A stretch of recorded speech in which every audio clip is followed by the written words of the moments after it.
everyone. Happy New Year, and thank you so much for joining today's class. So today is a summary of chapters 1 to 5 with our guest speaker, Jai Nitai. So Jai Nitai has been practicing Bhakti Yoga for many years. He joined Soho Temple and eventually became a resident brahmachari, after which he met his lovely wife, Bhava Bhakti.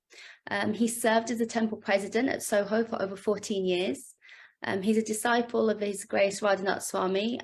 He's a mentor, a coach, a guide at the manor, and he's recently taken on a senior role at the manor for devotee care project because the community is ever growing and in need of that support. He's also a musician and plays the bass guitar. Okay, Jai Nitai, over to you, Prabhu. Thank you so much. Hare Krishna, everyone. Thank you so much, Rohana, for your wonderful introduction and very kind words.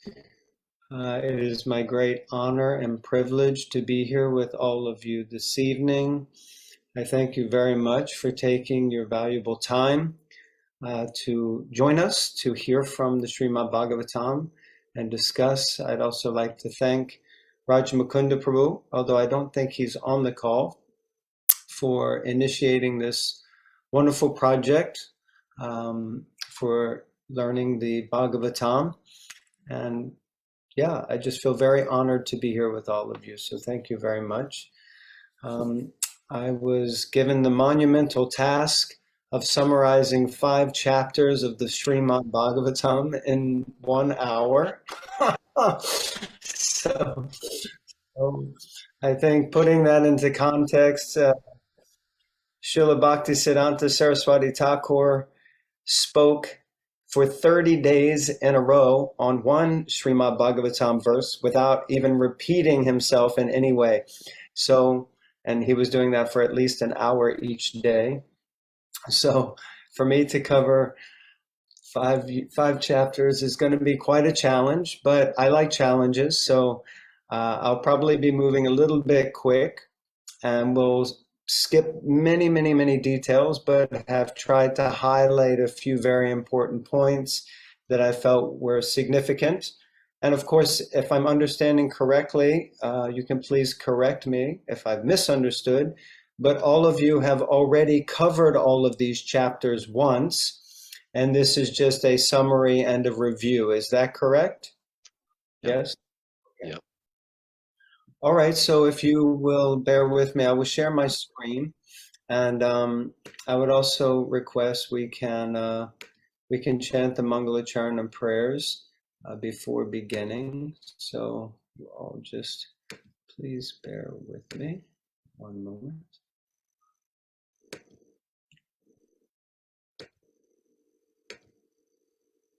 Okay. Can everyone see my screen? Is that okay, Rahana or Guruji? Yes, okay. Okay, so we're going to chant the Mangalacharanam prayers first. Srila Prabhupada encouraged us to chant these prayers before we begin anything, and he explained that by chanting these prayers, Krishna, if we chant them sincerely, Krishna, who is in our heart, he will hear us and he will help us. So therefore it behooves us to chant these prayers before we begin any activity, and to try to put ourselves in the right consciousness so that Krishna will help us like that. So if you know the prayers, please chant along. If not, you can meditate on the transcendental sound vibration. Om Agana Timirandasya Gyananjana Shalakaya Chakshurum Militangena Tasmai Shri Guruve Namaha Shri Chaitanya Manubhishtam Stapitam Gena Bhutale Swayam Rupa Kudamayam Dadati Swapadantikam Vandeham Shri Gurun Shri Yuta Parakamalam Shri Gurun Vaishnavamscha Shri Rupam Sagrajatam Sahagana Raghunathan Vitam Tam Sajivam Sadvaitam Savadutam Parijana Sahitam Krishna Chaitanya Devam Shri Radha Krishna Padan Sahagana Lalita Shri Vishakan Vitamscha He Karuna Sindhu Dina Bandhu Jagatpate Gopisha Gopika Kanta Radha Kanta Namostute Tapta Kanchana Gourange Radhe Vrindavanishwari Vrishabhanu Sute Devi Pranamami Hari Priya Vancha Kalpatarubhyascha Kripa Sindhubhyevacha Patitanam Pavanebhyo Vaishnavebhyo Namo Namaha Shri Krishna Chaitanya Prabhu Nityananda Shri Advaita Gadadhara Shivasari Bhakta Vrinda Hare Krishna, Hare Krishna Krishna, Krishna Krishna, Krishna, Hare Hare Hare, Hare Hare Rama, Hare Rama Rama, Rama Rama, Rama, Hare Hare Hare, Jai Srila Prabhupada Ki Jai Jai, Srimad Bhagavatam Ki Jai Ananta Koti Vaishnava Vrindi. Jai. So Hare Krishna everyone, it is a great honor and privilege to be here with all of you, and we're going to cover the first 5 chapters of the Srimad Bhagavatam. Some of you may be familiar. My wife and I are regular readers of the Bhagavatam. We have a YouTube channel called Bhagavatam Bites, and we read almost every day on there, and at least 3 times a week. These sessions go out. We started during lockdown in May 2020, and we're just about to finish the 3rd canto. We read for about 20 minutes and we discuss. So lots of people have joined over the years, and it's very nice. So just to invite you, but we love to read and discuss Bhagavatam. So everybody can strap in, put your seatbelts on, pull down your braces, because we're about to take off and enter into the Srimad Bhagavatam. I'm not sure if you all covered the foreword, the preface, and the introduction. Most likely you didn't, because the introduction is almost like a book unto itself. But I strongly encourage you to read the introduction also. Sketches of Sri Chaitanya Mahaprabhu, the life history. This is very valuable, very important. You can do that in your spare time. I'm just going to give a little synopsis from the foreword of the Srimad Bhagavatam, which I feel really helps to set the scene.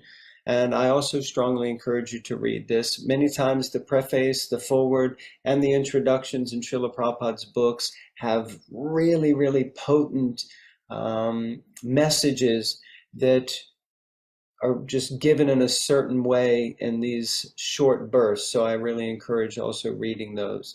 So we're going to, this foreword is written by the publishers, which is the BBT. And, oops, how do I go back? Let me see. There we go. So we'll start with this. This is a verse from the section that we're reading. This Bhagavat Purana is as brilliant as the sun, and it has arisen just after the departure of Lord Krishna to his own abode, accompanied by religion, knowledge, etc. Persons who have lost their vision due to the dense darkness of ignorance in the age of Kali shall get light from this Purana.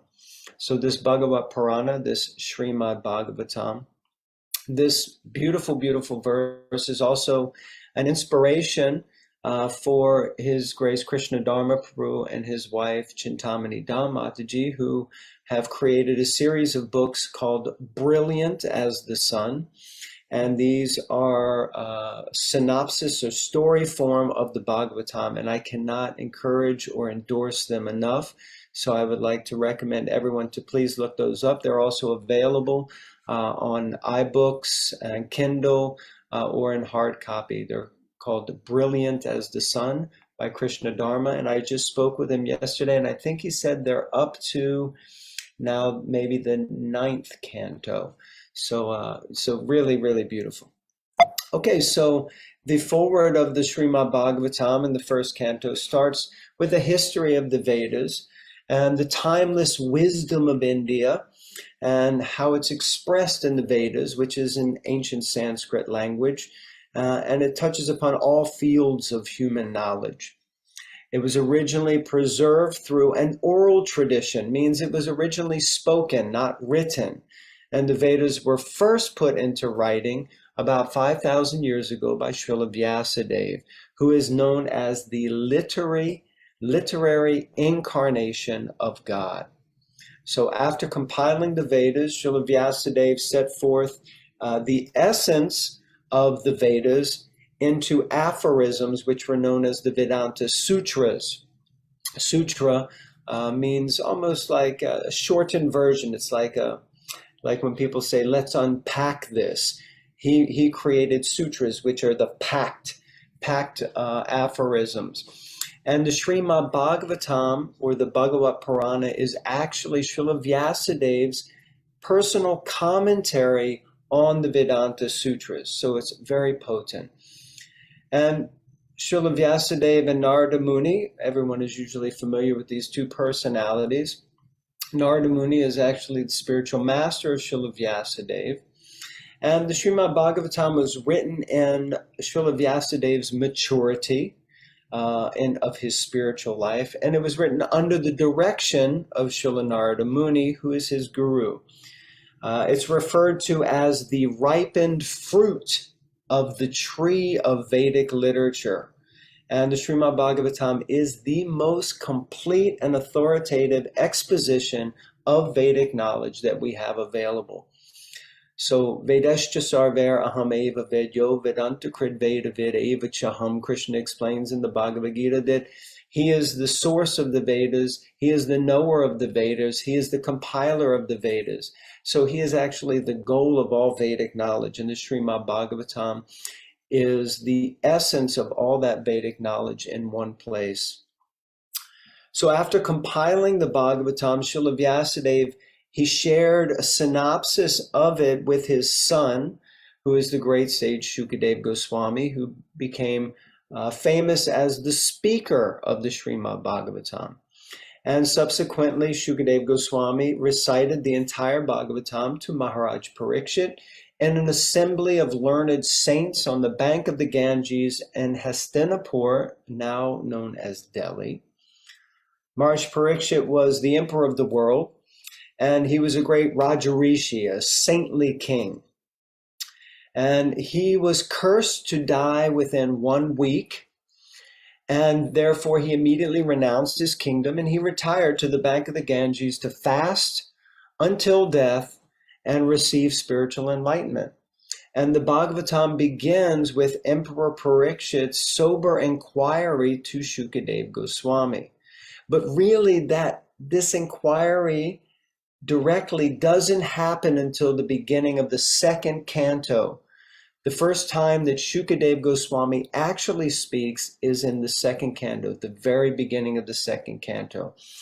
But this inquiry, or the Bhagavatam, in essence, you could say, starts with this, that Parikshit Maharaj says, "You are the spiritual master of great saints and devotees, and I'm therefore begging you to show the way of perfection for everyone, especially for someone who is about to die, someone who's about to leave their body. Please let me know what a person should hear, what a person should chant, what they should remember, how they should worship, and also what they should do and not do." And he requests him, please, I beg you to explain all of this to me. And you can imagine his sincerity at that point, knowing that he simply has 7 days to live. And he's given up everything, completely renounced his kingdom in order to become spiritually enlightened. And he's feeling that Shukadev Goswami is that personality who can give him this knowledge. Now, the Bhagavatam actually opens and begins, as we'll discuss in a moment, with dialogues between Sutta Goswami and the sages of Naimisharanya. Now, if you're anything like me, when I first started reading the Bhagavatam, by the end of the first 3 or 4 pages, I was completely lost with all the different names. This person, Sutta Goswami, Sukadev Goswami, Vyasadev, Vasudev, Vasudev, like so many names, and you just think, who is who? And so just like I said, hang on to your seats. We'll try to keep going through it. The more that you read, the more it makes sense, and the more that you hear, the more that you understand. And I'm sure many of you are already very advanced and you already know all these things, so please forgive me if I'm speaking from a basic perspective. So Shukadev Goswami, he answers the questions and numerous other questions that are posed by Maharaj Parikshit. Concerning everything from the nature of the self to the origin of the universe. And he holds the assembly of sages in rapt attention continuously for 7 days. Now, we're only speaking for an hour, but imagine if we were all just going to be here for 7 days, that's it. No eating, no sleeping, maybe a bathroom break every now and again, and just 7 days of pure kata. So basically, that went up until Parikshit Maharaj's passing, until he left this world.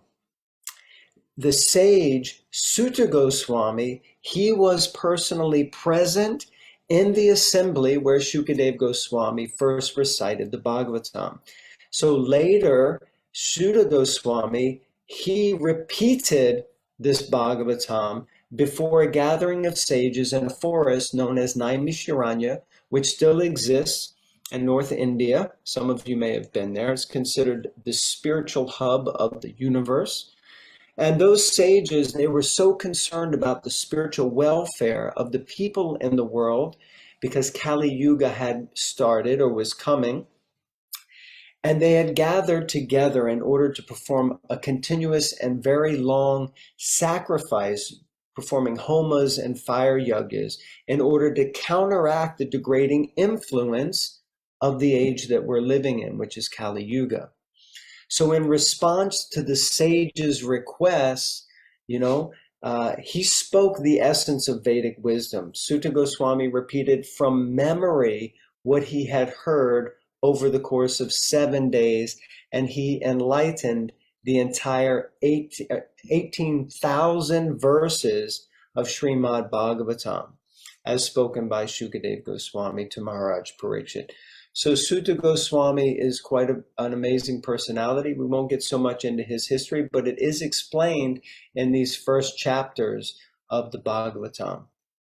Another thing to remember is that the Bhagavatam, here's Sutta Goswami relating questions from Maharaj Parikshit and the answers that Shukadev Goswami gave. Sutta Goswami sometimes responds directly to the questions put to him by Shaunaka Rishi, who was the representative from the sages of Naimisharanya.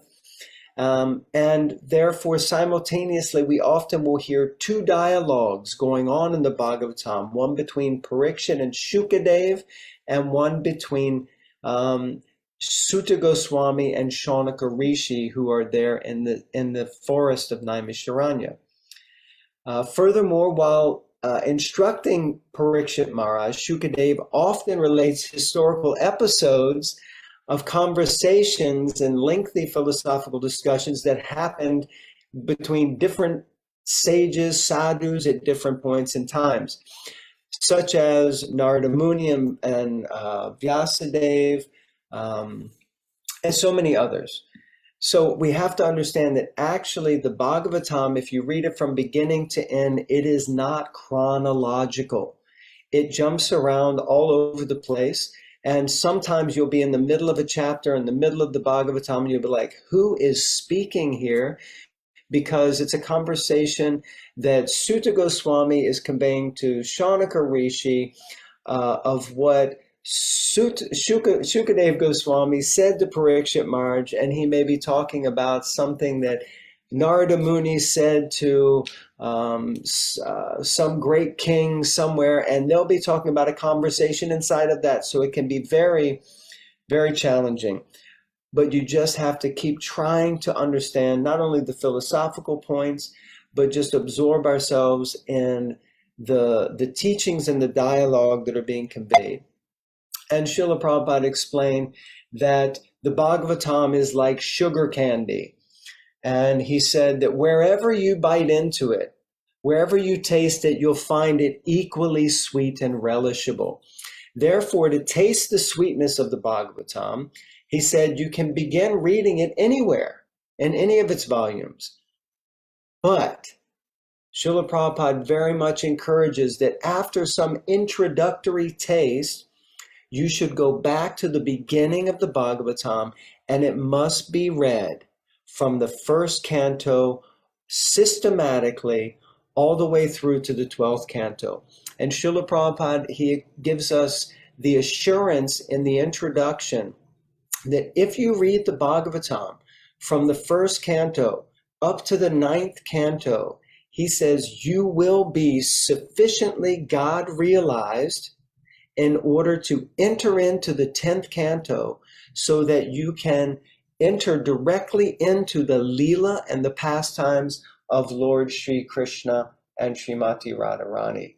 And you will become eligible to enter into that spiritual world, which is Goloka Vrindavan. So we can rest assured that if we take this Ashirvad, this blessing seriously from Srila Prabhupada, then it will happen. So now we'll start, and I think we've already spent 21 minutes. So now the actual summary. So there is a study guide called the Bhagavat Subodhini, written by I think it's Gauranga Darshan Prabhu, but I could be wrong. But basically from the Govardhan Eco Village outside of Mumbai, they created these. And it's a wonderful study guide to get into all the details. For simplicity, their study guide breaks this first canto down into two parts, part A, part B. The first part A is chapters 1 to 3, and part B is chapters 4 through 19. So we're going to follow that same pattern just for simplicity, but of course we'll stop at chapter 5. So part A, chapters 1 through 3, it starts with the 6 questions from the sages of Naimisharanya. So these 6 questions are very important because this is the premise really and the foundation of the entire book and why so many different aspects of what's going on are covered. So we're just going to look very quickly and briefly at these 6 questions. I've given a series of lectures at different times on just these 6 questions, but we're just going to look at them. And it basically covers more or less the first 3 chapters and helps us to understand the premise of the conversation of the Bhagavatam.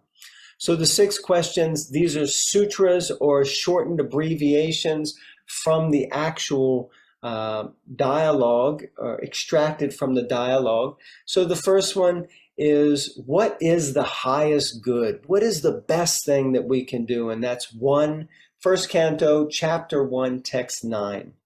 The second question asked by the sages to Sutta Goswami is, what is the essence of all the scriptures? In Kali Yuga, men have but short lives, and they will not be able to read all of these scriptures. So please, what is the essence? I know sometimes, many years ago, I was feeling that, will I ever get through all of Srila Prabhupada's books? Will I even ever get through the entire Srimad Bhagavatam? But now I think I'm on my third time through the Bhagavatam, and by the mercy of the devotees, we started a group which reads just 4 pages a day of different of Srila Prabhupada's books. And over the last 3 years, we've managed to read probably about 20 or more of Srila Prabhupada's books, just 4 pages a day. So it's really wonderful. What is the essence? What is the purpose of Sri Krishna's appearance in this world? They want to know about the Purusha avatars. They want to know about the Leela avatars. They want to know, where did religion take shelter after Krishna left this world? So these are very powerful questions. And of course, you can understand the mind of a person by the questions that he asks. So you can see that these sages, they are already very learned, and they probably know the answer to many of these questions. But those who are very learned, they never tire of hearing the nectar churned again and again and again. In actual fact, it becomes more tasty, more relishable the more that you hear it. So the 6 answers are as follows. What is the highest good? And the answer that's given initially is that we must develop love of God through the process of bhakti yoga, through the process of devotional service. This is the highest good. And what is the essence of all scriptures? The essence of all scriptures is bhakti. It's devotional service. And that's is explained in its entirety in chapter 2 of the first canto. What is the purpose of Krishna's appearance? To reclaim those persons who are in pure goodness, to reclaim the devotees. So we'll look at these first 3 a little bit. So the first answer is to develop love of God through bhakti, and this is covered in the first canto, chapter 2, 6 through 7. So these verses are very famous. Usually I would open the Bhagavatam, we would read the verses together. We're not going to do this, but the basic translation of chapter 6 is that it clearly states that the highest dharma, the highest spiritual practice or nature of the living entity of the soul is bhakti. It's naturally that we are servants. Jivara Swarupoi Krishnara Nichadas. We are servants of Krishna. And what are the qualities of this bhakti? That it must be unmotivated and it must be uninterrupted. It must mean that our only motivation is simply to serve Krishna, and we do it continuously. We never stop, no matter what the impediments are. And what will the result be? That we will become completely satisfied. We will hanker no more, and we will lament no more. Text 7 says further on, what are the results? We also achieve causeless knowledge and detachment, gyan and vairagya. So I suggest reading the purports to these chapters in your own time. They're just splendid, so amazing. So please dive into those. Then the next question is, what is the essence of all scriptures? And that's explained in the 2nd chapter of the first canto. And this chapter is just famous. It's called Divinity and Divine Service, and it is one of the most powerful chapters in the Srimad Bhagavatam. It has all of the essence of all the scriptures condensed into it. So I strongly encourage to read that, memorize and learn the shlokas like that. So it's just such a fundamental chapter. I'm going to try to give a little bit of a summary of that chapter here because it's so good. This is some summary quotes from Burijan Prabhu, who is famous for his own Bhagavatam study guide and his Bhagavad Gita study guide. So the first 4 verses of that explain that since by hearing the Bhagavatam from a pure devotee or spiritual master, the modes of passion and ignorance, they slacken, and one will develop his eternal ras or form with Krishna. So therefore, why should we think about anything other than serving Krishna? Because we're going to achieve perfection just simply by hearing Srimad Bhagavatam. To achieve perfection, one should hear the Bhagavatam from a pure devotee and become a pure devotee. And since becoming a pure lover of Krishna is the only source of real satisfaction, we should reject as useless every other activity that isn't directed towards awakening our attraction for Krishna. Realization of our personal relationship with him is really the ultimate goal and the key. So therefore, that should become our prime duty. Every man should therefore take instruction from the scriptures and constantly glorify, remember, and worship Krishna. So this is up to verse 15 of that second chapter. Then, by performing devotional service and hearing the Bhagavatam, great devotees are freed from the modes of passion and ignorance, and gradually they transcend all the modes of nature and progress to live in eternal ras with Krishna. And since everything auspicious can be achieved through pure devotional service, why divert our mind to sense gratification or anything independent of Krishna's service? So we can hear all of these things, but still, when it comes to a day-to-day, we still get distracted by so many other things. But we have to understand the real essence of our life is simply to serve Krishna. And then it explains in the last few verses of this second chapter that to reclaim the misguided conditioned souls, aimlessly seeking happiness in the material world, Krishna enters the world as the super soul within the heart, and he prompts all of us to reawaken our relationship with him. He also incarnates himself and empowers suitable living entities to act on his behalf. So this begins to introduce chapter 3, which discusses the different incarnations. So, so he's reclaiming the sadhus. This is why Krishna comes, to reclaim the sadhus. As we know, this famous verse from the Gita, Paritranaya sadhunam,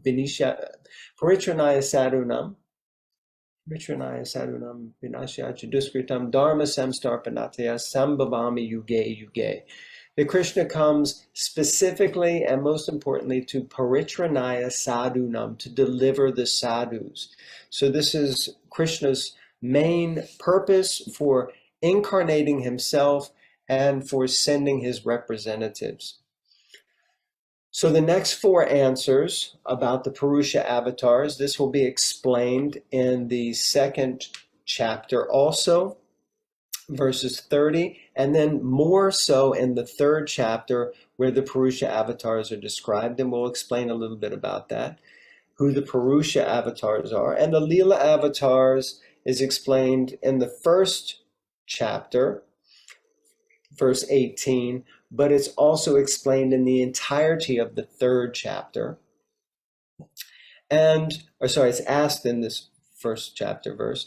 And where did religion take shelter post-Krishna? It took shelter of the Srimad Bhagavatam, and that is the verse that I read at the beginning, which is, this Bhagavad Purana is as brilliant as the sun, and it will give light in this age of Kali. So I hope everyone's still with me. No one's fallen off the wagon yet. Everyone's still buckled in. I know we're going really fast, but Hare Krishna. So the Purusha avatars are explained in this verse, and I'm just going to kind of explain a little bit. So you have the Purusha avatars with 3 main avatars. One is the Mahavishnu or Karanadakshayi Vishnu, and you can see here in this picture that he is being specifically empowered by Krishna, and he's lying on the causal ocean, and from his pores are emanating all the different universes. Then comes the Garbhodakshaya Vishnu, who is inside of one of the universes, and he lies down in the Garbhodak ocean, and in that ocean he is resting on Seshanag on the bed. His feet are being rubbed by Lakshmi Devi, and from his navel is born Lord Brahma, who is the engineer of the entire universe. So this is Garbhodakshaya Vishnu. And the other Purusha avatar is Kshirodakshaya Vishnu, who is resting in the same way with Lakshmi Devi on Seshanag, and he is lying in the ocean of milk. And you can see that he's the personality that the demigods like Lord Brahma, Lord Indra, they all go to petition the Lord to help when there are larger problems in the universe that they can't handle. But Kshirodakshaya Vishnu also enters into every atom of matter and into the heart of every living entity as the supersoul or the Paramatma. So these are the Purusha avatars. And the Purusha avatars are functioning a little bit like this. This is one of my favorite posters, and it's very small on your screen. Probably you can't see it all, but you can kind of look it up. But you can see here, this is Goloka Vrindavan. This is all Vaikuntha and the spiritual world. Here you have the different Vaikuntha personalities, Lakshmi Narayan here. And you can see this is Ayodhya Dham, then there's Dwarka Dham, Mathura Dham, and Goloka Vrindavan Dham.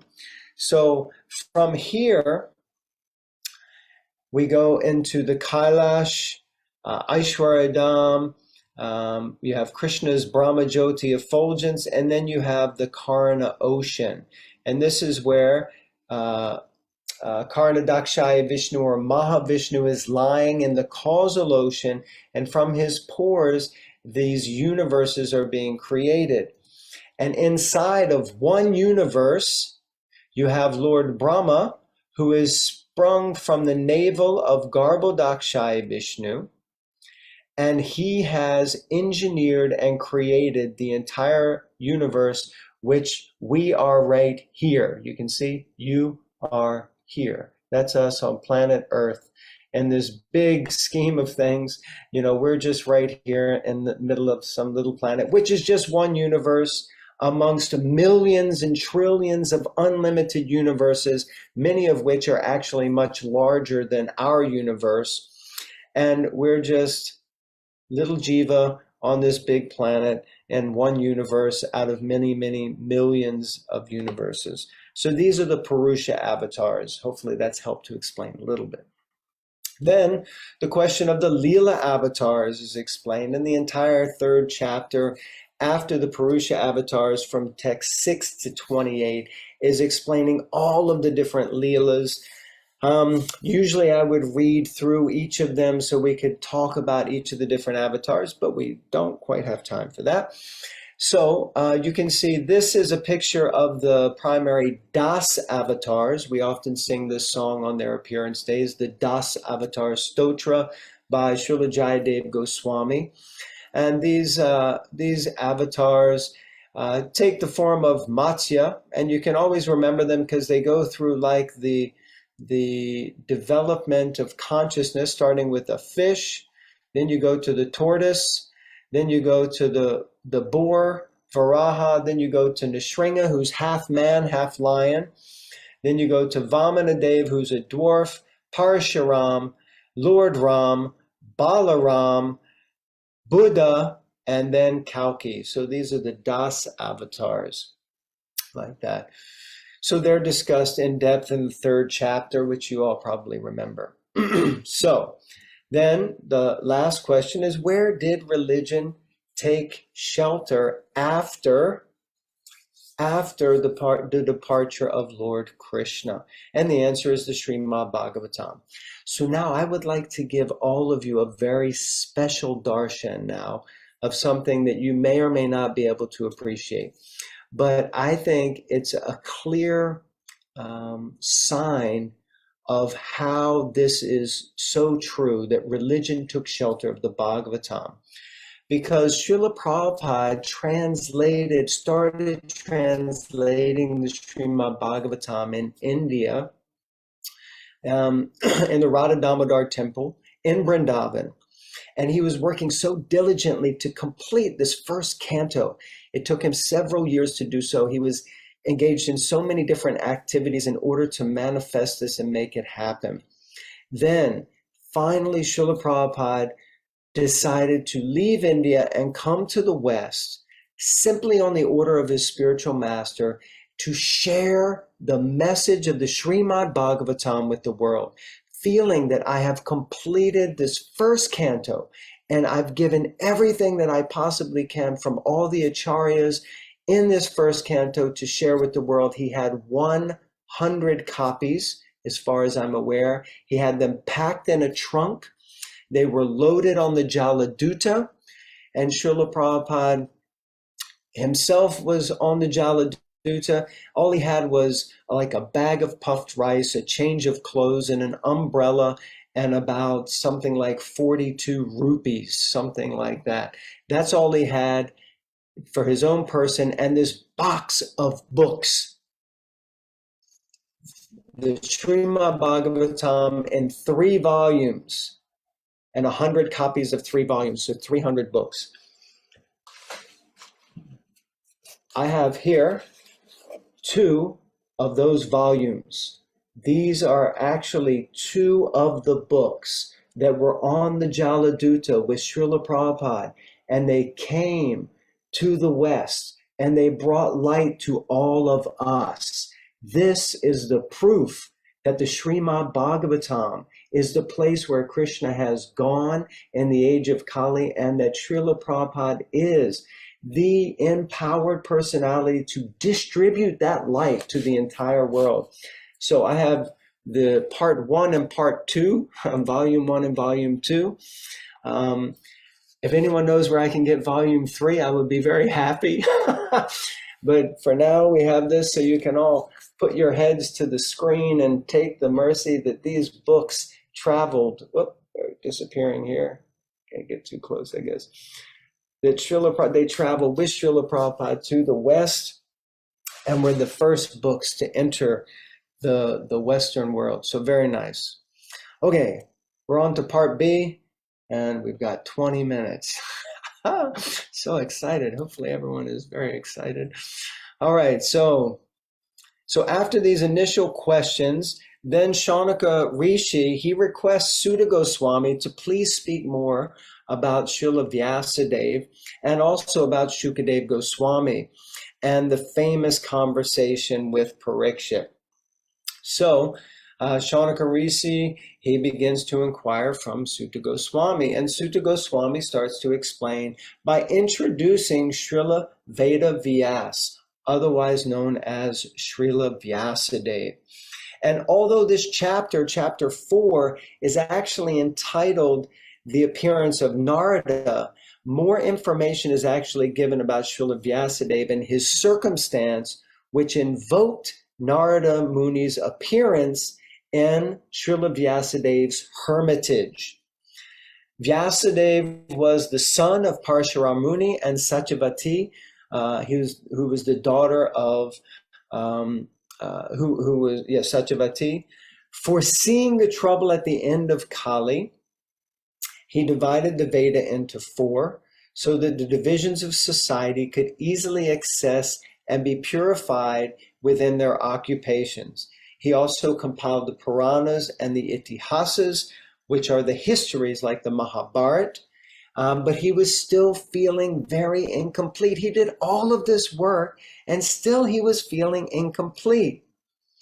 And so we see that Srila Vyasadeva became an empowered incarnation and was trying so hard to serve and please, yet he was discontent. What to speak of us? So if you're ever doing lots of service and you think, I still don't feel like I've done enough, then you can understand how Srila Vyasadeva must have felt.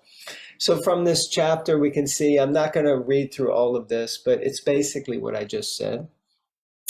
So then from this mood of desperation, which is, I think, a very important thing for us to understand, that sometimes in our spiritual life, when we become desperate, when we really, really have to reach out, then Krishna works his most amazing magic. And he works that amazing magic by sending the spiritual master. So then there is a conversation that happens in the 4th chapter between Srila Narada Muni and Srila Vyasadeva. So we start to introduce Narada Muni then in the 5th chapter.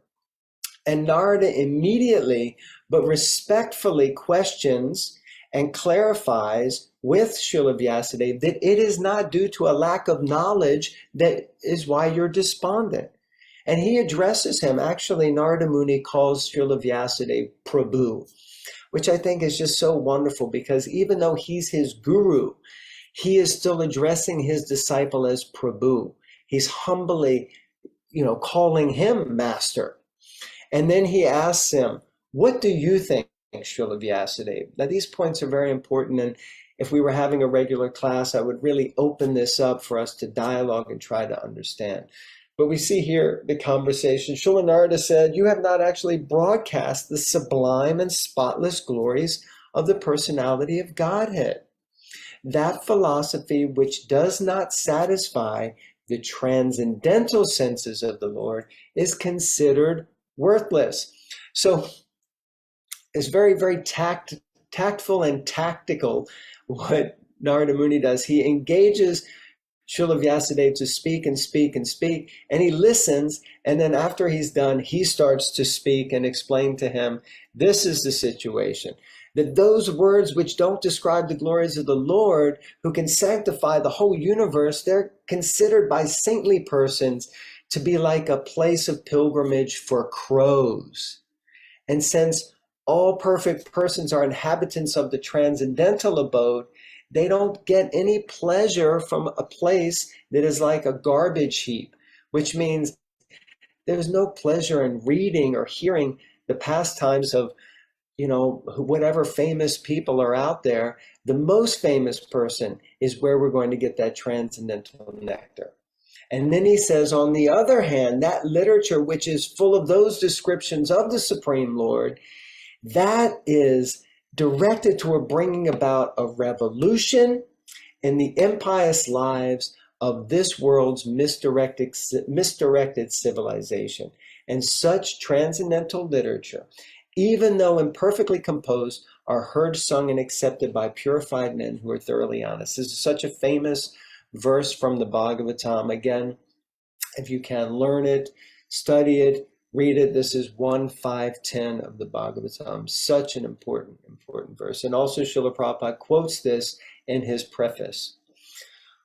Now, why the Srimad Bhagavatam? Because the Srimad Bhagavatam is the topmost theological science, and it can react on the layman. Now, I don't know about any of you, but I'm certainly layman or below layman. Nothing prestigious about me in any way, shape, or form. And it gives medicinal doses for those of us who are just can't understand such super high philosophical treatises like the Vedanta Sutra and the Vedas themselves, because it contains transcendental activities of the Lord. So there is no difference, and this is really important, there is no difference between the Lord himself and the Srimad Bhagavatam.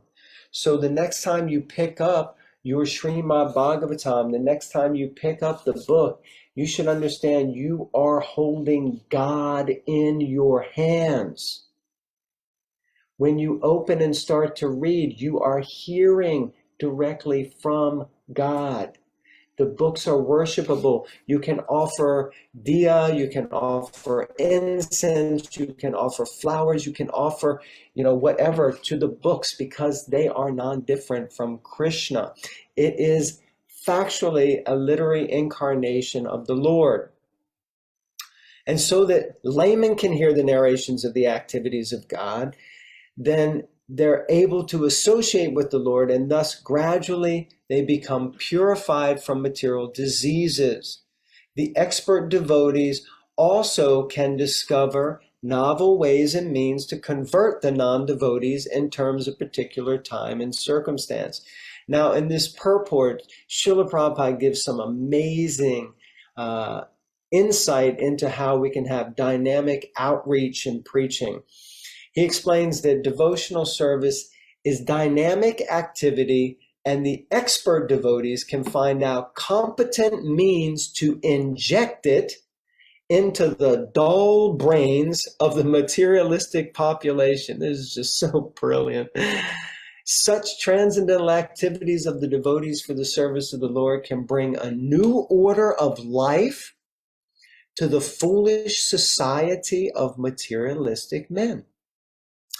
Then he says that Lord Chaitanya Mahaprabhu and his subsequent followers, that's all of you, by the way, exhibited expert dexterity in this connection. Just look at the language with which this is written. Prabhupada is writing so well the English language. By following the same method, one can bring the materialistic men of this age of quarrel into order for peaceful life and transcendental realization. And didn't Srila Prabhupada do that? All over the world. In 12 years, he circled the globe 14 times, opened over 108 temples all over the world, and transformed the lives of millions of people. And it's still going on to this day, even more than it was when Srila Prabhupada was personally present. That is such a testimony of the greatness of the Srimad Bhagavatam and the greatness of Srila Prabhupada.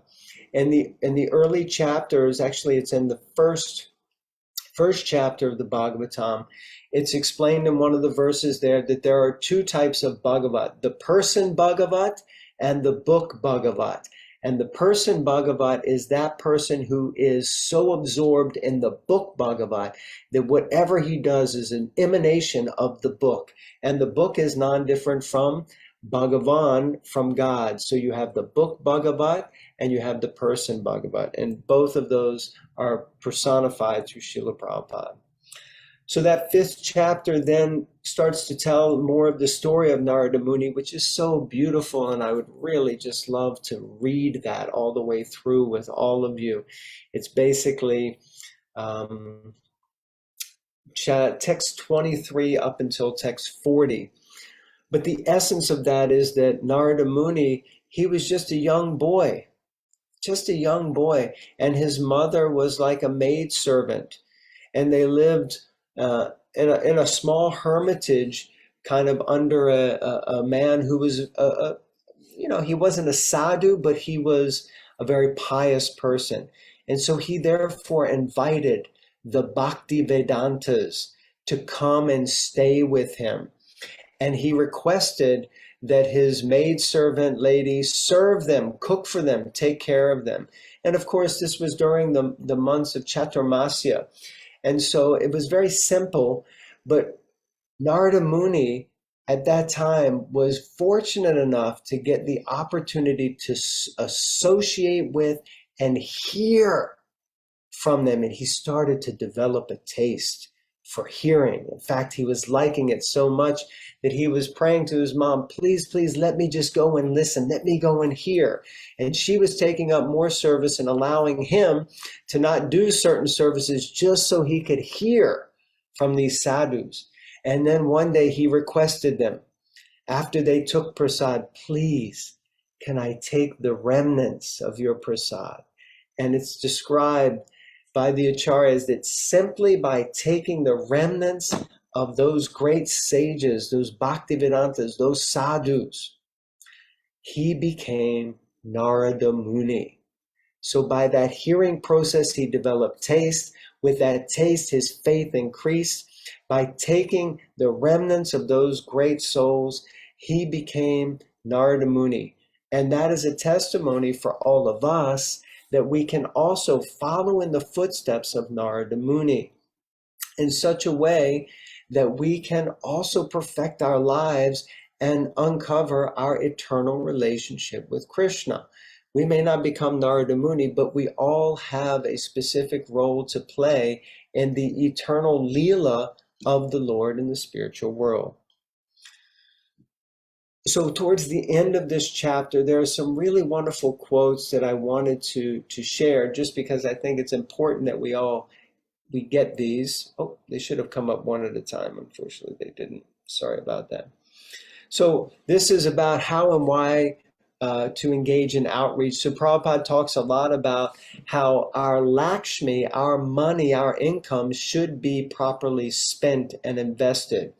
So Srila Prabhupada explains that a major portion of our monetary income, he says not less than 50%, must be spent to carry out the order of Lord Krishna. Not only should we give the profit of our earning to this cause, but we must also arrange to preach this cult of devotion to others, because that is also one of the orders of the Lord. So he goes on to repeat that again. You can see this wonderful section. This is 1536, where he's again and again encouraging that we should do singing, dancing, and Prabhupada says, and refreshment. I think it's great. So singing, dancing, and refreshments. Never forget the refreshments, because the way to a man's heart is through his belly. Yes, through the stomach. So if we can please the tongue by distributing nice refreshments, so we have to make sure there's always good prasadam.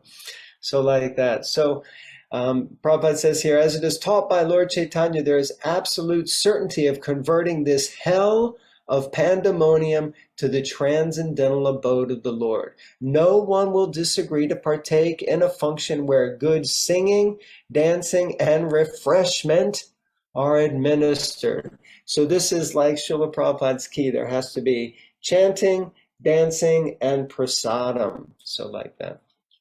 And then this very important point also, there is no need to change what you're doing. Prabhupada says in this purport to text 36 of the 5th chapter, one can remain in his own position. No one has to change his position, especially to variegated difficulties. The only condition is that one must give up the habit of dry speculation aimed at becoming one with the Lord. So he makes it very simple. Just give up impersonalism. And after giving up such lofty, puffed up vanities, one may very submissively receive the orders of the Lord in the Bhagavad Gita or the Bhagavatam from the lips of a bona fide devotee whose qualification is mentioned above. That will make everything successful without a doubt. So there's no need to change necessarily what you were doing. Srila Prabhupada, I've always been inspired by this conversation. He was having a conversation with his disciples, and he was asking them, what is it that is most important in people's lives? So they started to name different things. One person said money, and Srila Prabhupada said the value of money is 0. And then someone said family, and Prabhupada said the value of family is 0. Someone said education, Prabhupada, and Prabhupada said the value of education is 0. Someone said good job, Prabhupada said 0. Someone said strength, Prabhupada said 0. He just kept going on 0, 0, 0. And Prabhupada said, if you add up all of these zeros, what is the value of so many zeros? And they all said 0. And Prabhupada said, yes. He said, if I give you a check with 10 zeros on it, will you be happy? And the devotee said, no, because it doesn't add up to anything other than 0. And Prabhupada said, exactly. He said, but if you put a 1, just a 1, in front of all of those 10 zeros, every single 0 has value. So therefore, if we simply add the 1, Krishna, to our activities in life, all of those activities have immense value. Family, fame, fortune, intelligence, all of these things only have value if they are connected with the 1. And who is that 1? That 1 is Krishna. So we simply have to add Krishna. So after this, the disciple Srila Vyasadeva begins to inquire from Narada Muni, his spiritual master, and this is a very essential factor that we must learn how to inquire, how to humbly approach Tadvidi Prani Patena, Pariprashnena Sevya Upadekshanti Te Gyanam Gyaninas Tattva Darshana. We have to approach the spiritual master with straw in our teeth, with folded palms, and make an inquiry as if we are simply a fool. Then we can learn. So this is how chapter 6 will begin. I think I have thus finished with 1 minute to go. So I will stop here. I thank you very much for your kind attention. I beg forgiveness for rushing through. I hope something that I said along the way made sense and you feel like, oh yeah, I remember all those little bits, and probably a lot more because there's so much more in these chapters. Thank you very much. Hare Krishna.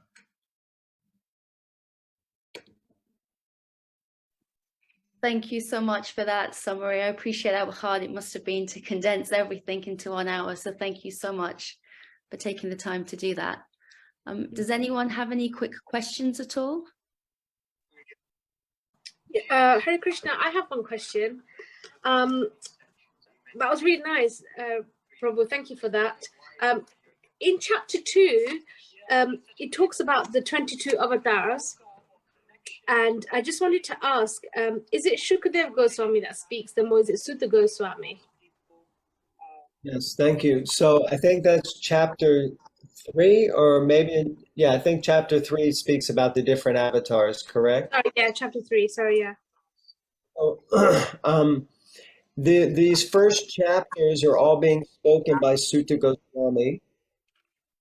In fact, I think I would need to double check this, but I think much of the first 3 chapters are primarily even explained by Srila Vyasadeva. So Sutta Goswami is doing all the talking more or less up until the second canto. It's only the beginning of the second canto that Shukadev Goswami actually first speaks. So like that. Okay, so my fault. So Prabhu, the 22 avatars, are they spoken by Sutta Goswami or Shukadev Goswami? I thought it was Sutta Goswami. Maybe Sutta Goswami, yeah. Okay. Yeah, Hare Krishna. Thank you. I think Satyajit Prabhu, Hare Krishna. Hare Krishna, Prabhuji. Hare Bol. Thank you, Prabhuji, for the very nice class. Prabhuji, I have a bit confusion about Chiro Dakshai Vishnu. Yes. Like Mahavishnu is lying in the casual ocean. Causal ocean, not casual, but causal. Causal, yeah. Sorry, Prabhuji. And Garbho Dakshai Vishnu lies at the bottom of every universe in the Garbho. Garbho Dakshai Garbha ocean. And Chiro Dakshai Vishnu lies in the ocean of milk. Yes, so sir. Does this ocean of milk is present above the Garbho ocean, or is it in the quite? Very good question. So in every universe, there are planets. As we saw in that one slide that I showed, there are 14 planetary systems within the universal structure. So apart from those, there is a planet known as Shweta Dweep. And on that planet, Shweta Dweep, within this universe, that is where Kshirodakshai Vishnu resides, and he resides in the milk ocean. So on that planet, there is an ocean of milk, and he is residing on that ocean of milk. I don't know where you went. You disappeared, and oh, there you are. Okay. So Shira, like Kir, Kshirodakshai Vishnu has his own planet in this material universe, but it is not a material planet. It is a planet within this universe. Okay. And So on that milk ocean. So it's like Vaikuntha inside material universes, something like that. Yes, sir, exactly. Very nicely put, yes. Okay. Got it, Prabhuji. So it is away from Garbha ocean. Very different. It is different from Garbha ocean. Well, the Garbo Ocean is in the bottom of the universe, right? Bottom of the US, yeah, bottom, yeah. That's where the Lord is lying. And from the navel of the Lord sprouts the lotus on which Lord Brahma is resting. Yes? Yeah. Ocean is at the bottom. Lord Brahma is up at the top. And all the planets are in the stem of the lotus. Okay? That's the planetary system. But Shirodakshaya Vishnu's planet sits separately from those planets, but it's still in the universe, but the Garbhodak Ocean is still down at the bottom. Lord Brahma's planet is at the top. All the other planets are in the middle, but this planet sits kind of separately. I don't know if that makes any sense, but that's the way it's What, described. Prabhuji? Yeah. Thank you, Prabhu. Thank you very much, Prabhuji. Thank you very much. Hari Bol, Prabhuji. Madan Prabhu, oh, best of the Hare Krishna runners. Nice to see you. Good to see you, Hare Krishna Prabhu. It was absolutely amazing to hear you make it such a compactful and impactful. So my question was more around the process of inquiry, and at least some of us, or at least me, are going this path of the learning the Bhagavatam. We are pretty much at the early stages, and what I would be very curious to know is that, and you have also mentioned that it's quite complex to really read it because of the chronological sequence and conversations happening at between very different devotees, etc. So what would you recommend for someone like ourselves who really are starting on this path to really look at what would be the 2 or 3 things that we have to keep in mind? So one is, of course, to do this together, because I see so much value in coming together in a sangha and learning together rather than doing it on my own. But if I were to read on my own, how do I really unpack and try to pick up the essence of the philosophy rather than just getting a bit too overwhelmed by the details, if that makes sense? It does. It makes a lot of sense. So what I would suggest, because like many things, or rather like almost anything, when we first start, it's always difficult. There's always challenges. If you start a new job, you start a new course, you start running, you start learn a new language. In the beginning, everything is difficult. So you always need a teacher. That's important. So it's good to find a teacher, listen, and we're so fortunate in the age that we live in the sense that you can go and find a teacher on the internet, anywhere, in the sense that you can hear from great personalities. ISKCON Desire Tree has lecture after lecture after lecture. We can attend classes online, every morning. If you go to Mayapur TV, there's so many different lectures and classes. So many of Srila Prabhupada's disciples have written books and study guides that can help us to understand as we go through the books. And more important, as you mentioned, is when we come together like this in Sangha and we hear and we discuss, we learn so much. But what we have to remember is you will not encompass or understand everything in one reading, in one sitting, in one session. Even it's like the more you read, the more the layers peel away, and the more you realize, wow, oh my God, that was there. At the moment, the group that we read 4 pages a day, we just started the Krishna book, and I've read Krishna book probably at least 2 or 3 times. And as I'm reading it this time, every day I'm writing a realization. I'm like, I don't remember that. Where did that come from? I can't believe that part. And doesn't that make a lot of sense? And isn't that amazing? So it's like if you have a partner, and if you want to fall deeper and deeper in love with someone, you have to find out more and newer things about them. And there's always newer and interesting things to find out. We just have to be eager to seek it out. So as you're reading, I would say don't get discouraged. Don't get hung up. We can try to study. The first thing that I did was there was a quote from Srila Prabhupada where he said that we should study his books like a lawyer, like a solicitor studies the law books. We should know his books like a solicitor or a lawyer knows the law books.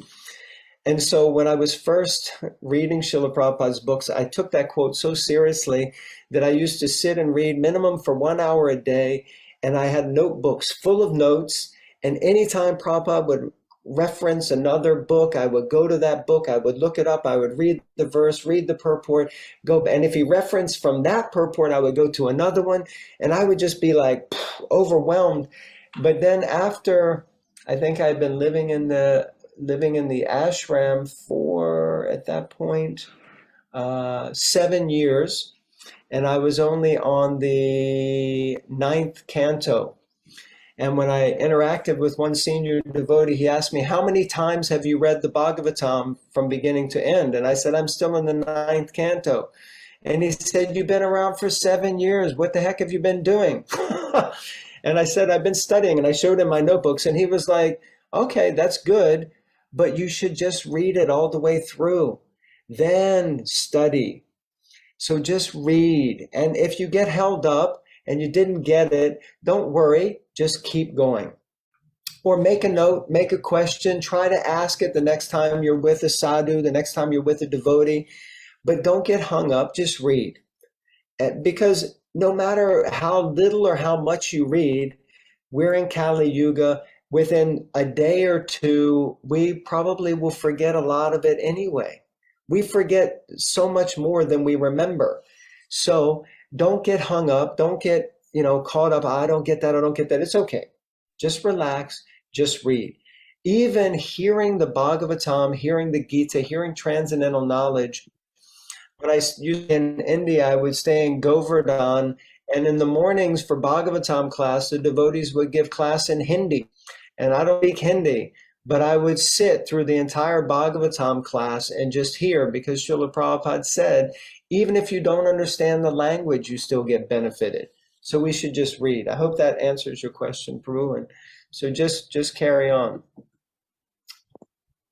Charu Gupta, Prabhu, you have your hand raised, I think. Hare Krishna, Prabhuji, Dandavat Pranam. Hare I was attending for the first time today, and it was really wonderful.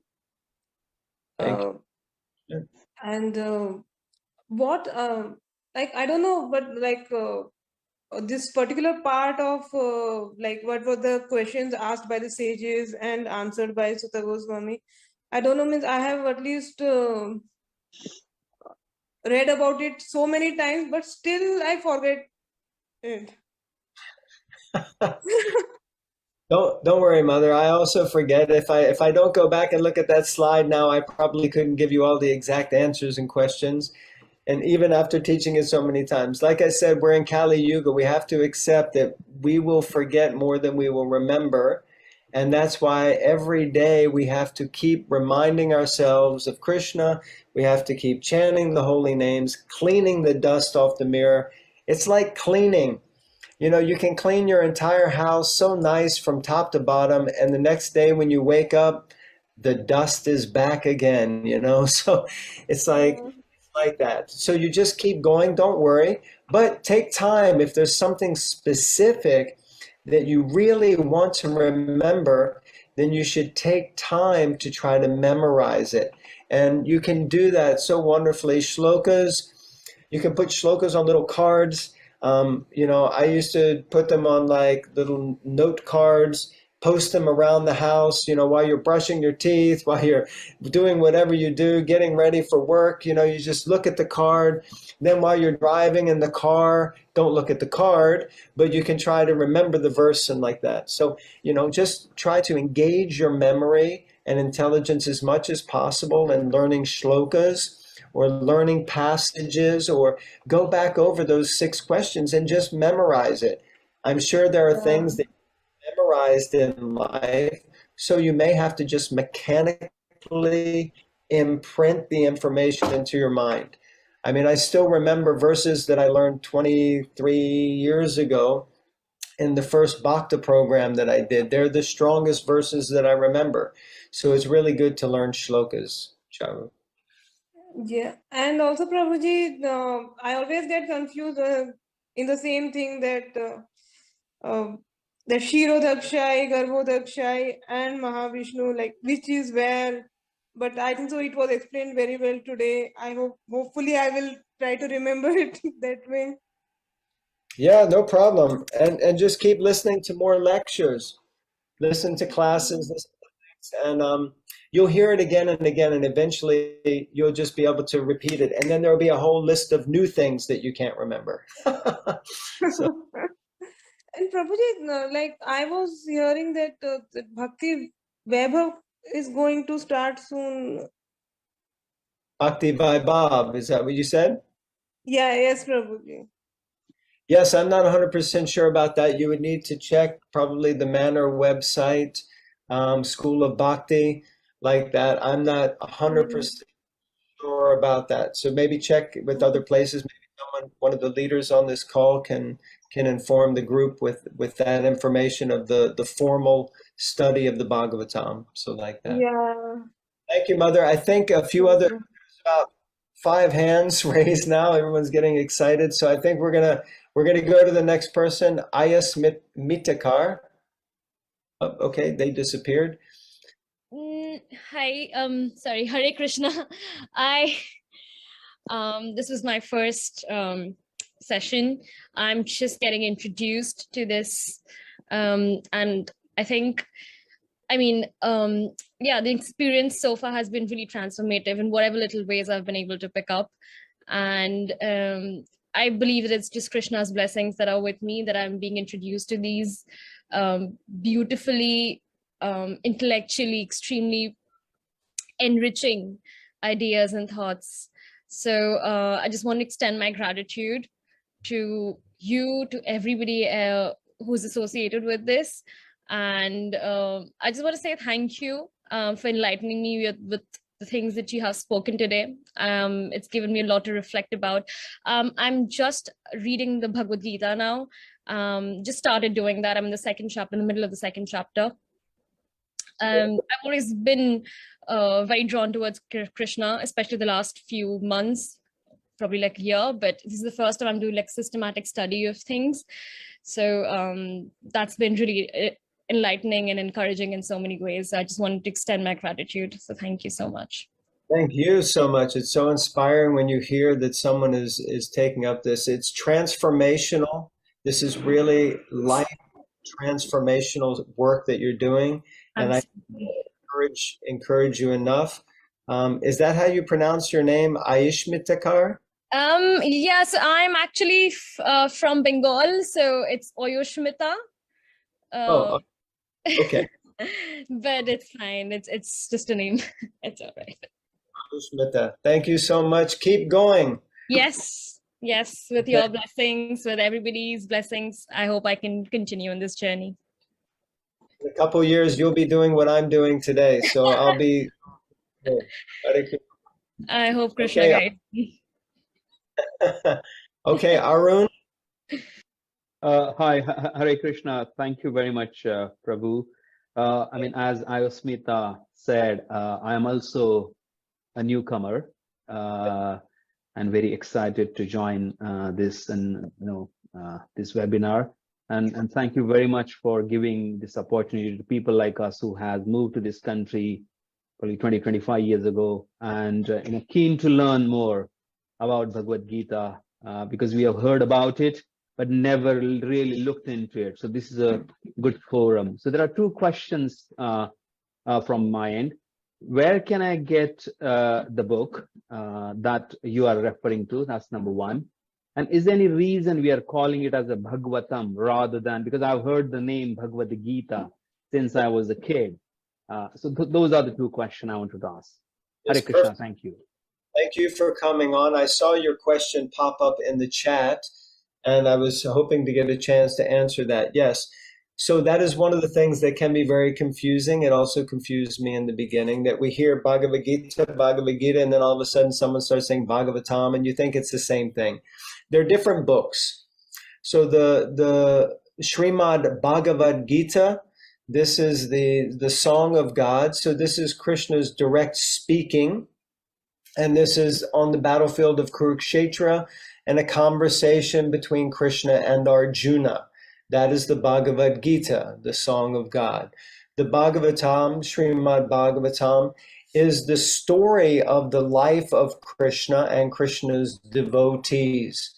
So this is kind of the Srila Prabhupada used to say the Bhagavad Gita is the preliminary study of spiritual life, and the Bhagavatam is the postgraduate study. And then there's a book after this known as the Chaitanya Charitamrita, which is the PhD of spiritual life.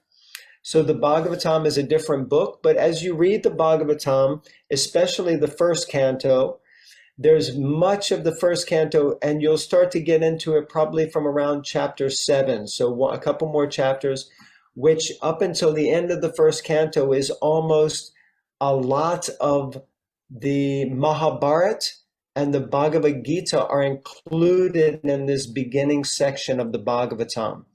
But the Bhagavatam has another 11 cantos, another 11 volumes, which are just so much more than the Bhagavad Gita. So first and foremost, there are two different books.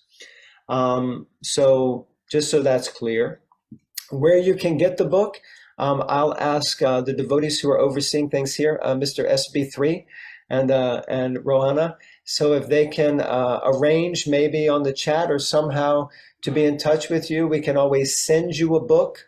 You can also find the books on, I think it's vedabase.com, iBooks. I have all the books myself now, and on my iBooks. And I like it because I can make lots of comments. I can mark things. I can keep notes. So I really like to study like that. So I encourage you to do that. And someone will hopefully be in touch with you, Arun, to help you get a copy of the book. Yes? Yeah, sorry. Yes. Thank you very much for that clarification, because I've heard about Bhagavatam first time. So yeah, Hare Krishna. Yeah. Sir, thank you. Hare Krishna. I have another question.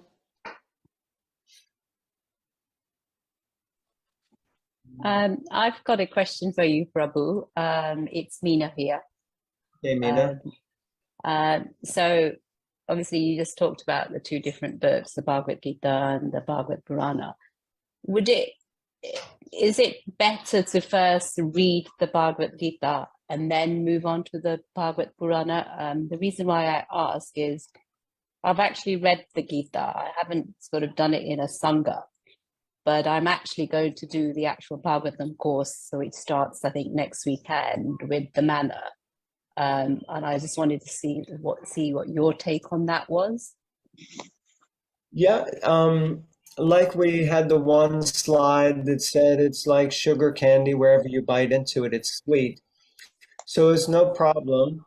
Probably what you will find is that knowledge from the Bhagavad Gita will certainly be beneficial to have when you're going through the Bhagavatam.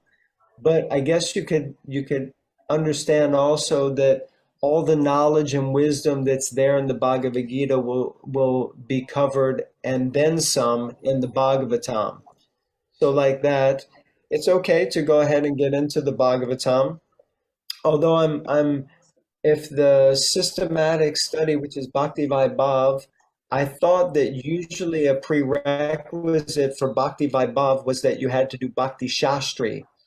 And Bhakti Shastri means that you would study the Bhagavad Gita, the Nectar of Devotion, the Nectar of Instruction, and the Sri Ishopanishad.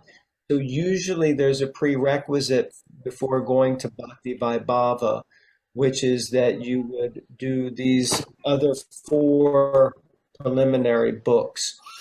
But I'm not sure which course you're talking about specifically, and I'm I'm not registering people for the course, but I know for myself, that's what I've understood anyway. So Thank you. it's sort of like going for postgraduate, you usually would have done the graduate, you know, so like Yeah. that. Okay, that's good to know. Thank you. But if they allow you to join without that, then it's still fine. It's okay, no problem, and I would still encourage you to go ahead and do it.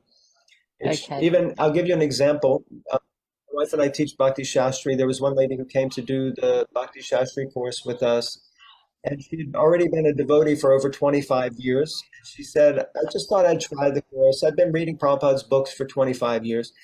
After the first 2 weeks, she was so overwhelmed. She said, I've never read Prabhupada's books like this. And so she did the Bhakti Shastri course all the way through 1 month. It takes a whole year, every Sunday for 3 hours. She did the course.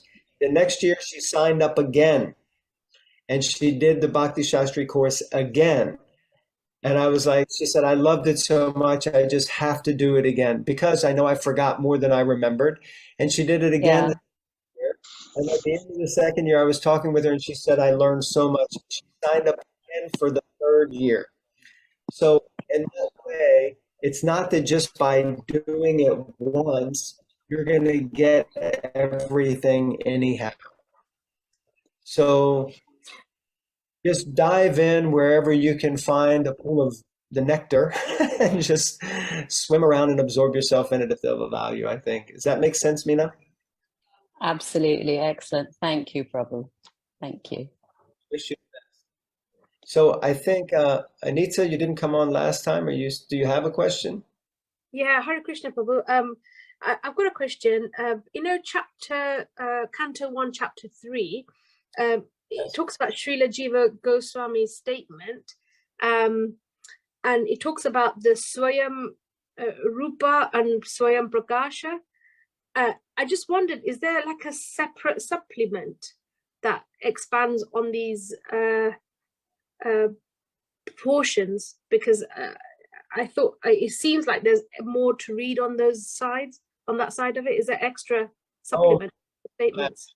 You'll get completely bewildered by all the understandings of the different incarnations. The book that I would recommend for that is Chaitanya Charitamrita. It's explained in much depth, and I think it's in the conversation with Chaitanya Mahaprabhu and Rupa Goswami or Sanatan Goswami. I can't remember. It might be Sanatan Goswami.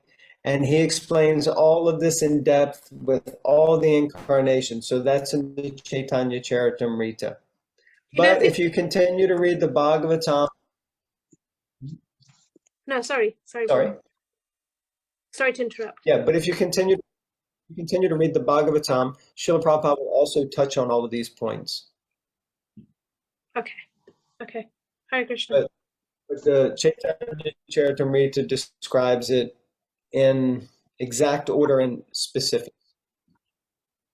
I can try to find out where that is exactly and share it with the devotees. They can share it with you.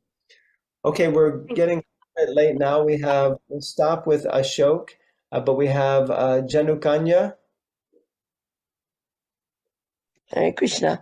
I just want to share a voice of gratitude because I've been overwhelmed with the volume of scriptures we need to go through, and I didn't know where to start, where to dip in and out. And I think you give us amazing bite-sized chunks to go by, which is enlightening and a very enchanting way actually to approach it in a good mood and just go for it and not ponder and think, oh, I'm afraid of going to read a book and not continue because you don't understand it.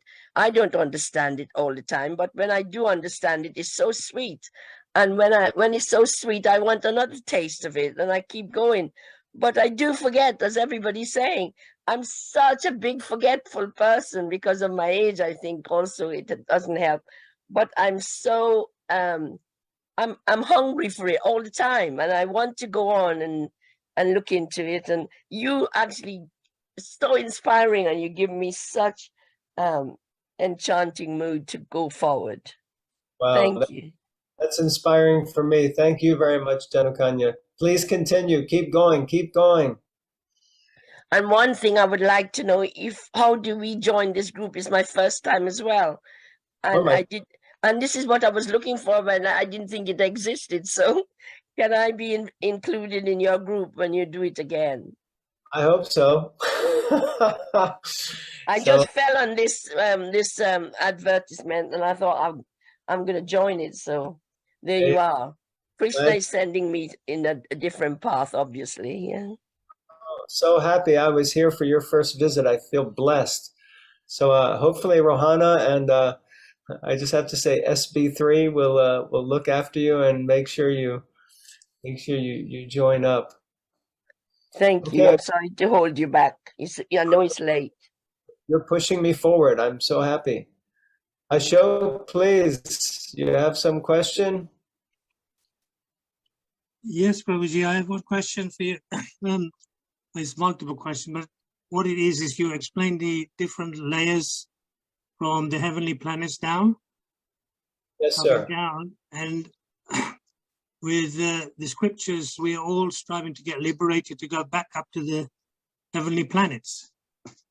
Now, we are, all fallen souls come down to this planet, and when we've come down to this level of planet, in the fallen souls, we're all striving to go back up to the liberated planet. Now, how are we falling down again from this level? And if we're all trying to get liberated again, there's a chance we're going to get fallen again. What are we going to do when we get to heaven? What do we actually do when people get to heaven? And why are the people falling down? Are we fighting same thing in heaven as we are in here on earth to get fallen? Are we quarreling? Okay, this is very, very powerful question. I wanted to, let me just see if I can do this again. Quickly share my screen.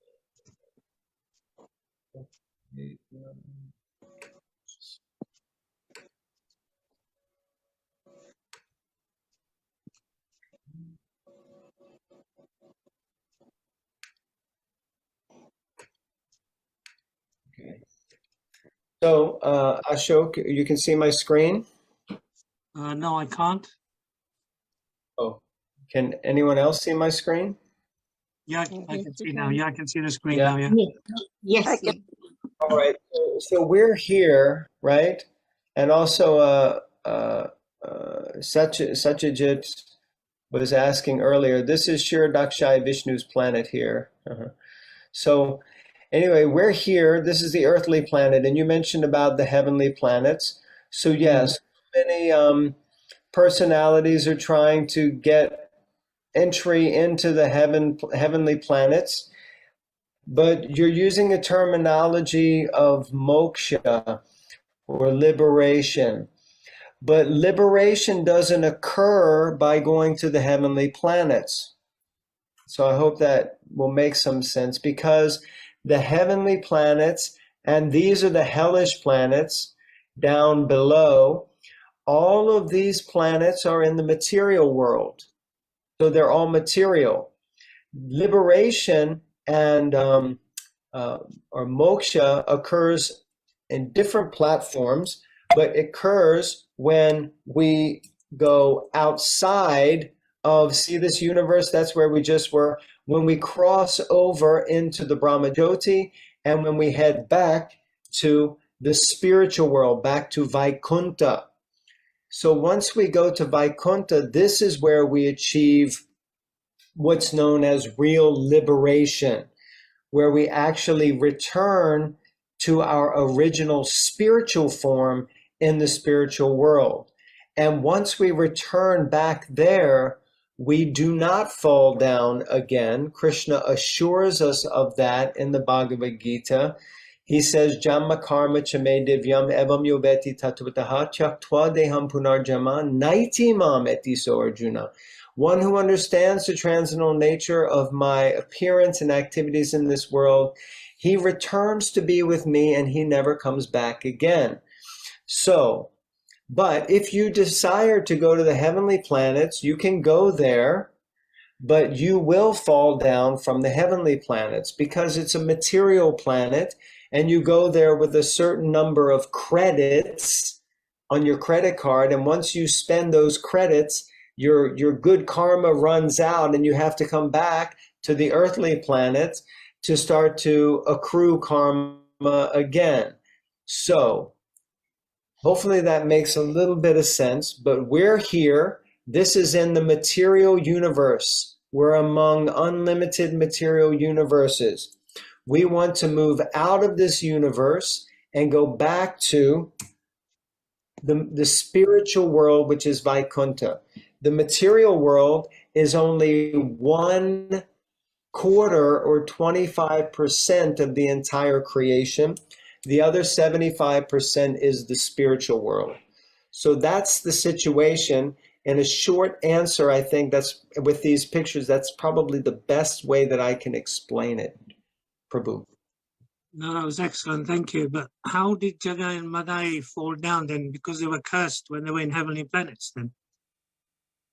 Yeah, very good. So Jagai and Madai, they were Jai and Vijay from the spiritual, from the gates. They were gatekeepers to Vaikuntha. And the way that they fell down was because the Lord ordained it specifically for his Leela and for his pastimes.